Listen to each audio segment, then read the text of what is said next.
ನಮಸ್ಕಾರ ಗೆಳೆಯರೇ. ಸಿಂಗಂ ಅಂತಾನೆ ಫೇಮಸ್ ಆಗಿದ್ದ ಮಾಜಿ ಐಪಿಎಸ್ ಅಧಿಕಾರಿ ಅಣ್ಣಾಮಲೈ ಅವರು ಬಿಜೆಪಿಯ ಚುನಾವಣಾ ಉಸ್ತುವಾರಿ ಸ್ಥಾನಕ್ಕೆ ದಿಢೀರಂತ ರಾಜೀನಾಮೆ ಕೊಟ್ಟಿರೋದು ಬಿಜೆಪಿ ಹೈಕಮಾಂಡ್ಗೆ ಮರ್ಮಾಘಾತ ಉಂಟು ಮಾಡಿದೆ. ಇನ್ನೇನು 2 ತಿಂಗಳ ಚುನಾವಣೆ ಹತ್ತಿರ ಇರುವಾಗ ಇಂತಹ ಒಂದು ನಿರ್ಧಾರ ಯಾರು ಕೂಡ ನಿರೀಕ್ಷೆ ಮಾಡಿರಲಿಲ್ಲ. ಅಣ್ಣಾಮಲೈ ಅಂದ್ರೆ ಪ್ರಧಾನಿ ಮೋದಿ ಅವರಿಗೆ ತುಂಬಾನೇ ಇಷ್ಟದ ನಾಯಕ.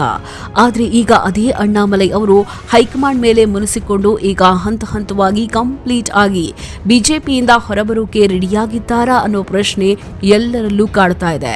ಯಾಕೆಂದ್ರೆ ತಮಿಳುನಾಡಿನಲ್ಲಿ ಬಿಜೆಪಿಯನ್ನು ಗಟ್ಟಿ ಬೆಳೆಸೋಕೆ ಅಣ್ಣಾಮಲೈ ಬೆವರು ಸುರಿಸಿದ್ದಾರೆ.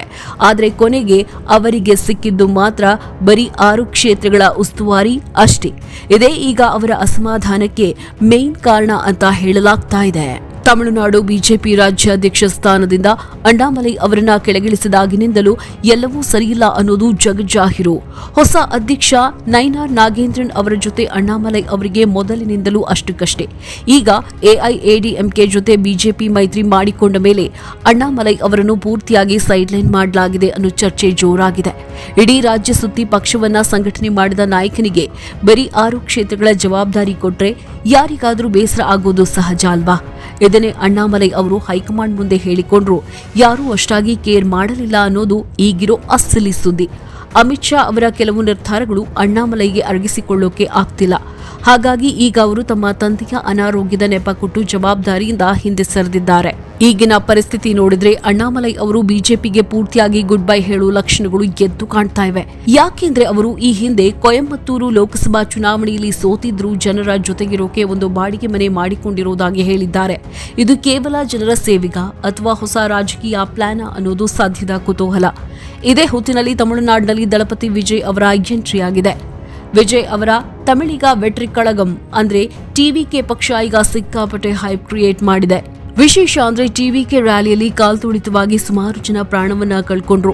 ಈ ಘಟನೆಯಲ್ಲಿ ಭದ್ರತಾ ಲೋಪದ ಬಗ್ಗೆ ಅಣ್ಣಾಮಲೈ ಅವರು ವಿಜಯ್ ಪರವಾಗಿ ಬ್ಯಾಟಿಂಗ್ ಮಾಡಿದ್ದು ಈಗ ಹೊಸ ಅನುಮಾನಗಳಿಗೆ ದಾರಿ ಮಾಡಿಕೊಟ್ಟಿದೆ. ವಿಜಯ್ ಅವರ ಪಕ್ಷಕ್ಕೆ ಅಣ್ಣಾಮಲೈ ಹೋದ್ರೆ ತಮಿಳುನಾಡು ರಾಜಕೀಯದಲ್ಲಿ ದೊಡ್ಡ ಬದಲಾವಣೆ ಆಗೋದ್ರಲ್ಲಿ ಸಂಶಯವೇ ಇಲ್ಲ. ಅಣ್ಣಾಮಲೈ ಅವರನ್ನು ಬಿಜೆಪಿ ರಾಜ್ಯಾಧ್ಯಕ್ಷ ಸ್ಥಾನದಿಂದ ಕೆಳಗಿಳಿಸಿದಾಗಿಂದ ಬಿಜೆಪಿ ಕಟ್ಟುವಲ್ಲಿ ಅವರು ಅಷ್ಟು ಉತ್ಸಾಹದಿಂದ ಇರಲಿಲ್ಲ. ಇದಕ್ಕೆ ಕಾರಣ ಬಿಜೆಪಿ ಹೈಕಮಾಂಡ್ ಅವರನ್ನು ನಡೆಸಿಕೊಂಡ ರೀತಿಯಿಂದ ಬೇಸತ್ತಿದ್ರು. ತಮಿಳುನಾಡು ಬಿಜೆಪಿ ರಾಜ್ಯಾಧ್ಯಕ್ಷ ನೈನಾರ್ ರಾಜೇಂದ್ರನ್ ಜೊತೆ ಹಳಸಿದ ಸಂಬಂಧ ಈಗಿನ ರಾಜ್ಯ ಅಧ್ಯಕ್ಷ ನೈನಾರ್ ನಾಗೇಂದ್ರನ್ ಅವರೊಂದಿಗೆ ನಿರಂತರ ಒಳಮುನಿಸು ಜಾಸ್ತಿಯಾಗಿತ್ತು. ಇದನ್ನು ಅಮಿತ್ ಶಾ ಗಮನಕ್ಕೆ ತಂದರೂ ಸಹ ಅಣ್ಣಾಮಲೈ ಅವರ ಮಾತನ್ನ ಯಾರೂ ಸೀರಿಯಸ್ ಆಗಿ ತೆಗೆದುಕೊಂಡಿರಲಿಲ್ಲ. ಅಣ್ಣಾಮಲೈ ಅವರು ಮುಂದಿನ ವಿಧಾನಸಭಾ ಚುನಾವಣೆಯಲ್ಲಿ ಸ್ಪರ್ಧೆ ಮಾಡ್ತಾರಾ ಇಲ್ವಾ ಅನ್ನೋ ಪ್ರಶ್ನೆಗೆ ಇನ್ನೂ ಕ್ಲಿಯರ್ ಆಗಿ ಉತ್ತರ ಕೊಟ್ಟಿಲ್ಲ. ಆದ್ರೆ ಮೂಲಗಳ ಪ್ರಕಾರ ಅವರು ಸಿಂಗನಲ್ಲೂರು ಕ್ಷೇತ್ರದಿಂದ ಕಣಕ್ಕಿಳಿಯೋ ಪ್ಲಾನ್ ಮಾಡಿದಾರಂತೆ. ಆದ್ರೆ ಮೈತ್ರಿ ರಾಜಕೀಯದಲ್ಲಿ ಆ ಕ್ಷೇತ್ರ ಎಐಎಡಿಎಂಕೆ ಪಾಲಾಗೋ ಚಾನ್ಸ್ ಇರೋದ್ರಿಂದ ಅಣ್ಣಾಮಲೈ ಅವರಿಗೆ ಅಲ್ಲಿ ಜಾಗ ಸಿಗೋದು ಕಷ್ಟವಿದೆ.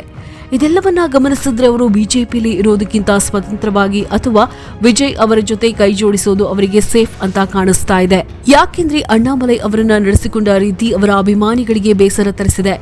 ರಾಜ್ಯದಾದ್ಯಂತ ಜನಪ್ರಿಯತೆ ಹೊಂದಿರೋ ನಾಯಕನನ್ನ ಕೇವಲ 6 ಕ್ಷೇತ್ರಕ್ಕೆ ಸೀಮಿತ ಮಾಡಿದ್ದು ದೊಡ್ಡ ಅವಮಾನ ಅಂತಾನೆ ಅವರು ಬೆಂಬಲಿಗರು ಮಾತನಾಡಿಕೊಳ್ತಾ ಇದ್ದಾರೆ.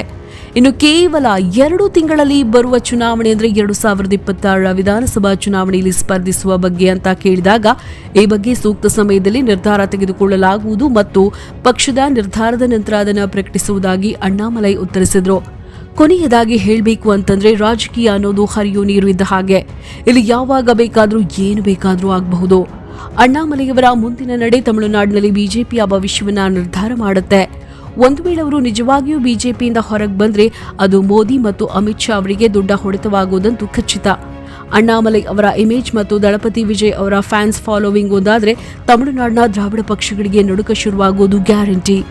ಈ ಇಡೀ ಬೆಳವಣಿಗೆಯನ್ನ ನೋಡ್ತಾ ಇದ್ರೆ ಮುಂಬರುವ ದಿನಗಳಲ್ಲಿ ತಮಿಳುನಾಡು ವಿಧಾನಸಭಾ ಚುನಾವಣೆ ಬರೀ ವೋಟಿಗಾಗಿ ಅಲ್ಲ, ಬದಲಾಗಿ ದೊಡ್ಡ ದೊಡ್ಡ ನಾಯಕರ ಅಸ್ತಿತ್ವದ ಹೋರಾಟವಾಗಲಿದೆ. ಅಣ್ಣಾಮಲೈ ಅವರ ಈ ಸೈಲೆಂಟ್ ನಿರ್ಧಾರದ ಹಿಂದೆ ಎಂತಹ ಸೌಂಡ್ ಇರೋ ಬಿರುಗಾಳಿ ಅಡಗಿದೆಯೋ ಅನ್ನೋದನ್ನ ಕಾದು ನೋಡಬೇಕಿದೆ.